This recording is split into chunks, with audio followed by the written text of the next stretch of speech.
Hi guys, welcome back to my channel. Today we are doing the end of the year book tag. This is just a quick fun tag kind of discussing books you're trying to read by the end of the year, some autumn reads and things like that. I thought it'd be fun to do. I would love to hear your responses to these questions down below. And let's go and hop into our first question. So our first question is, are there any books you started this year that you need to finish? And I'm taking this as not really like the books that I'm like currently reading, but like books that I have started like earlier this year that I haven't finished. So the first one that came to mind, and probably the biggest example, is called All the Light We Cannot See by Anthony Doerr. And this is a really well-known book. It's the winner of the Pulitzer Prize. It's a #1 like bestseller. And my mom got it for me a couple of Christmases ago, and this year I was like, okay, I'm finally going to read this because it sounds very interesting. It's historical fiction. Yeah, so it's set during World War II. Basically, I started this, like I didn't get very far, as you can see. I started this several months back, but I never finished it because I was having a really stressful period in my life, and this book is kind of heavier. It's historical fiction. It's not as cozy as a lot of the things that I like to read, and it's set during World War II, so having something that was really heavy in topic matter, although beautifully written so far, I just kind of stopped and I never picked it up again. So I do have a goal to finish this before the end of the year because it looks and just sounds like such an amazing book, and I was enjoying it so far. It was just a little too heavy for me at the moment when I picked it up. But I would love to finish this. It sounds really interesting. It follows two different storylines. You have Marie, who lives with her father in Paris, and then a boy, an orphan, Werner, who lives in Germany. So I'm really interested to see how their storylines kind of collide, and the writing, from what I remember, was really beautiful. So I'm excited to get back into this, and I'm definitely feeling less stressed out than I was at the time where I started this, so I think I'd be okay to get back into this now. So that is definitely one goal. The other one I can think of that I've started, but it's been like a few weeks since I've actually made any progress in it, is called The Distraction Addiction by Alex Sujung Kimpeng, which that's kind of an ironic title, I suppose. This book I have read before. I actually picked this up during my recent book haul back in September, which I'll link above if you want to check it out. It's primarily mystery books with like a couple of nonfiction books splashed in there. This is an amazing book. I really am a huge fan of this author. His work, especially Rest and this book here, are incredible. But as the title suggests, basically the little blurb under here says, getting the information you need and the communication you want without enraging your family, annoying your colleagues, and destroying your soul.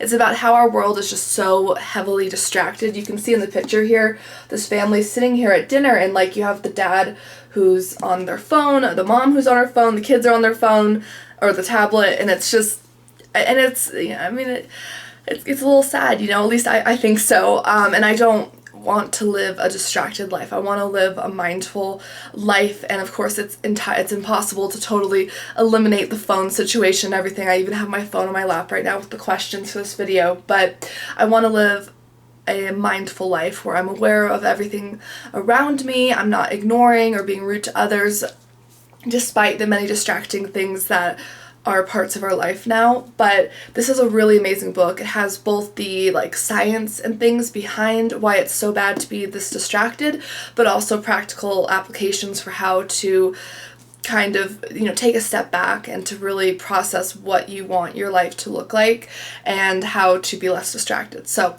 I definitely recommend this. This isn't as urgent of a read for me because I have read it before, but it's something I just like to reread because it's such a good reminder. And yeah, so this one I will pick up and continue working on. Question 2, do you have an autumnal book to transition into the end of the year? I'm trying to think of a good one for this because most of the books that I read, if you've watched my channel before, are in the mystery, cozy, and like thriller genre. So I read a lot of books that are kind of already more like autumn feeling because of just like mysteries are just so perfect for this time of year. So I'm trying to think of what exactly that would be. So the two that I have checked out from the library that kind of give me more like autumn vibes are Midnight Hour, a chilling anthology of crime fiction from 20 authors of color. So this is just, I mean, just looking at this cover, you can see it's very dark and spooky and just a perfect, just dark, creepy, like kind of a read. So I'm really excited for this. I recently finished the Marple collection and I really enjoyed that. one of my goals in the new year is I would like to read more short stories. I just have never really been into them, but I'm kind of starting to work on that now. So I'm really excited for this. It's gonna, I think, help introduce me to some new authors, which is something I really like about these collections. I'm excited because the person who actually edited this is called Abby L. Van Diver, but that is actually another pen name. She also writes as Abby Collette, and she's the one who wrote the Ice Cream Parlor mystery series, which includes like A Deadly Inside Scoop, A Game of Cones, and I picked up A Game of Cones in that book haul, and I really liked A Deadly Inside Scoop, so I'm really excited to read this collection. I think it's going to be really interesting. So this would be a good like autumn read that I would love to read probably in November to really just get the kind of creepy, dark autumn vibes from this.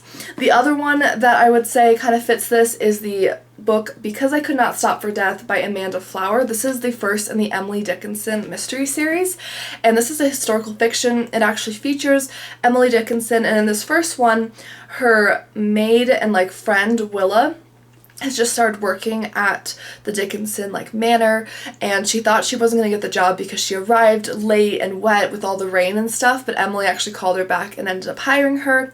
Essentially, Willa's brother dies in a horse stable. Unfortunately, a lot of people think it's an accident, but Willa suspects otherwise because of some things that happened leading up to his death.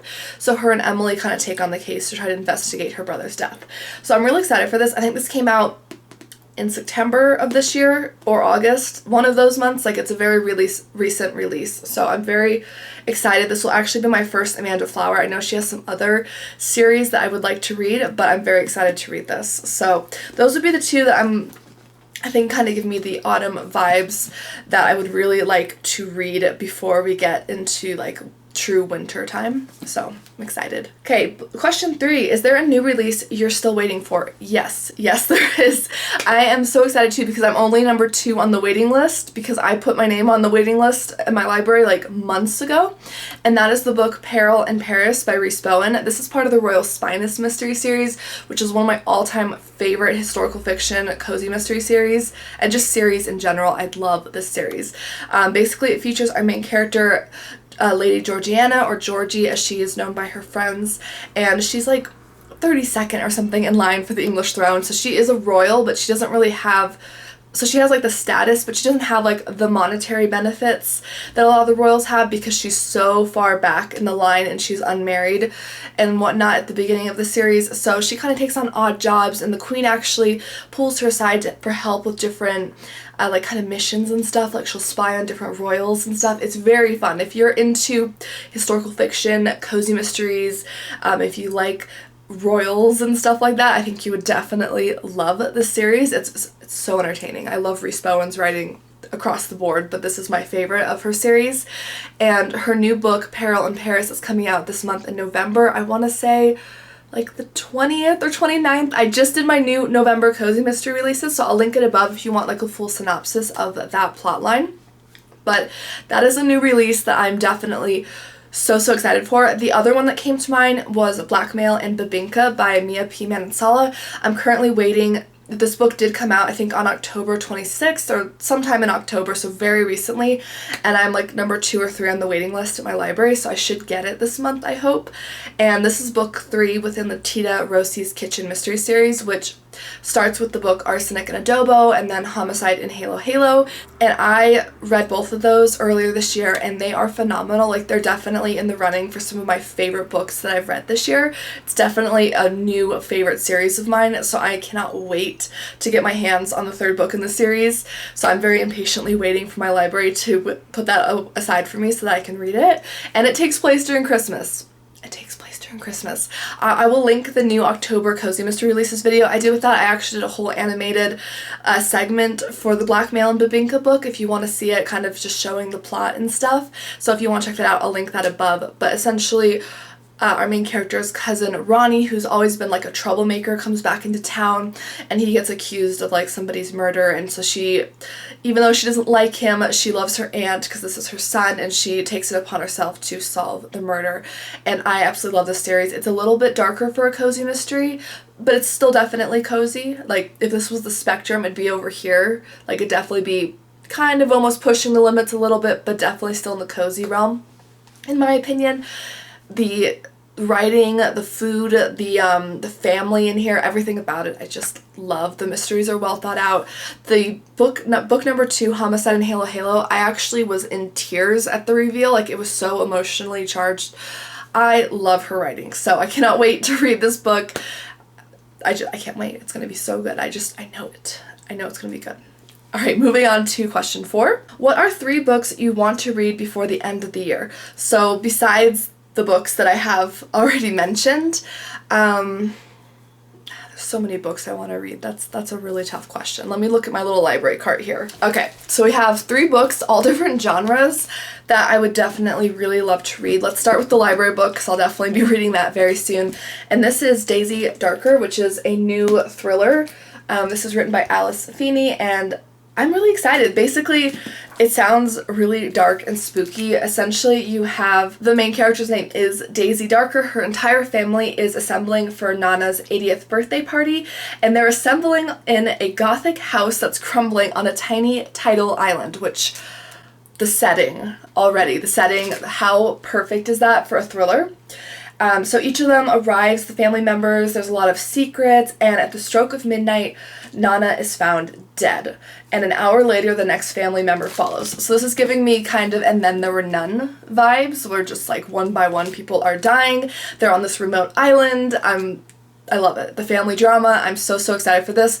I'm currently filming this on November 1st, a Tuesday, and I'm anticipating reading this coming weekend, and I'm just already looking forward to the drama. So this thriller, definitely. The next thing I would love to read is by Winnie Archer. It's called Flower in the Attic. This is book 4 within the Bread Shop mystery series, which is, I can't remember if I read the first book in the series like very late last year or the beginning of this year, but I've been reading this series throughout the year, and it's just an amazing cozy mystery series. It just feels like a warm hug. The mysteries are well thought out. The main character, Ivy, is a freelance photographer and a bread shop assistant, so you get all these great scenes with her making bread. You can just smell the bread coming off the page. It will make you hungry.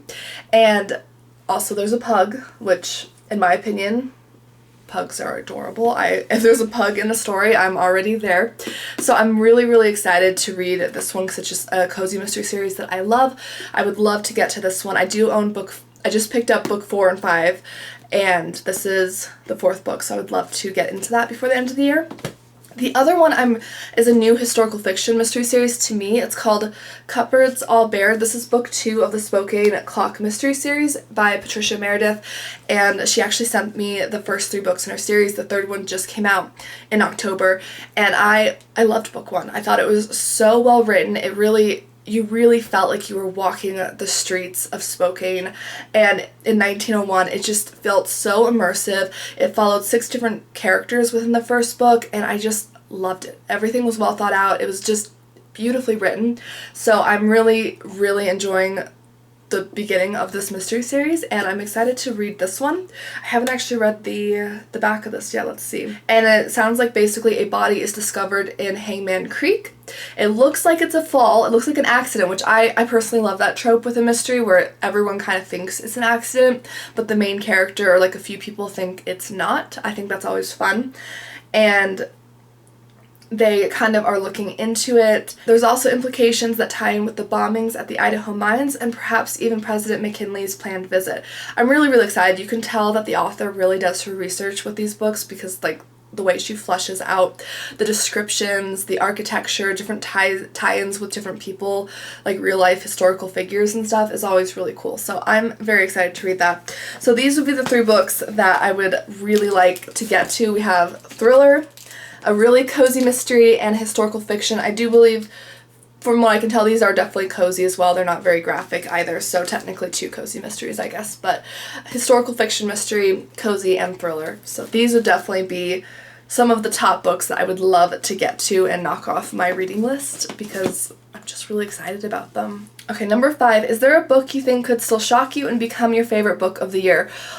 Well, for starters, I don't think I could commit to one favorite book of the year. I have read over 100 books this year, and many of them have been good books, so I don't think there's one way I could possibly pick like one book as a favorite. I'm anticipating that Peril in Paris and Blackmail in Babinka will be very highly rated definitely, just because those are series that I really love, authors I really love, so I've been very excited for them, so I think the hype that I've given them will definitely help, and they'll probably end up in some of my favorite books of the year. Yeah, I don't know. I'm hoping I'll read a couple good thrillers by the end of the year, so it's kind of hard to predict with those. Like with Riley Sager, I recently read Lock Every Door in this thriller vlog, which I'll link above if you want to check it out, and I loved it. Like 5-star thriller. It was absolutely phenomenal. And then I read a different book of his called The House Across the Lake, and I hated it. Like, I'm kind of discovering that with thrillers, it's kind of a love or hate it like situation for me. Like, I either really like it or I think it's just awful, which I think, you know, probably happens more in that genre, and maybe murder mysteries in general as well, just because if the reveal isn't it for you, it kind of ruins all the build-up and suspense, in my opinion. So I'm hoping I'll have some more thrillers that I like. Daisy Darker sounds like it could be a really big win.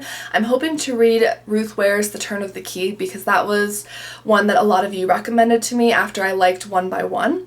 So I'm hoping that one will be a big hit as well. So we'll see. I definitely think I could still find some like top books.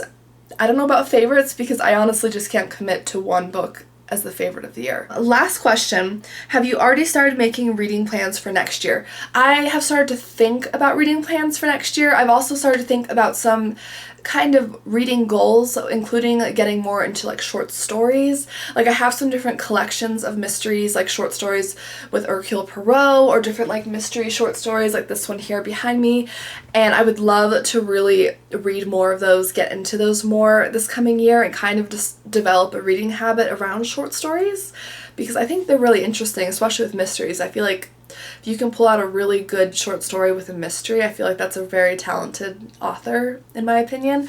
So I would love to get more into that. My goal this year was to read 100 books, and I have passed that now. So I don't know if I'll maybe up it to like 120 next year. I don't really know about that. I am planning, let me know if you would be interested in watching this.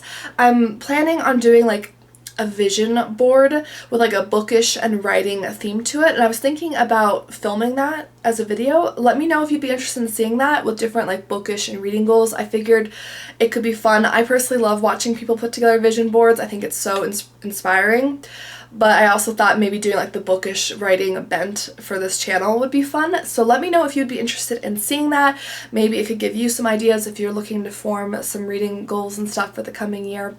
But those are kind of my thoughts on that. Let me know down below, what are your answers to some of these questions? What new releases are you still waiting for? And what are you working on reading? Let me know. I always love to hear your thoughts on these. Thank you guys so much for watching, and don't forget to like and subscribe. I do post new book content every week on this channel, especially in like the mystery, thriller, historical fiction genres. So if that's your kind of reading, definitely hit subscribe, and I'll see you guys very soon. Bye!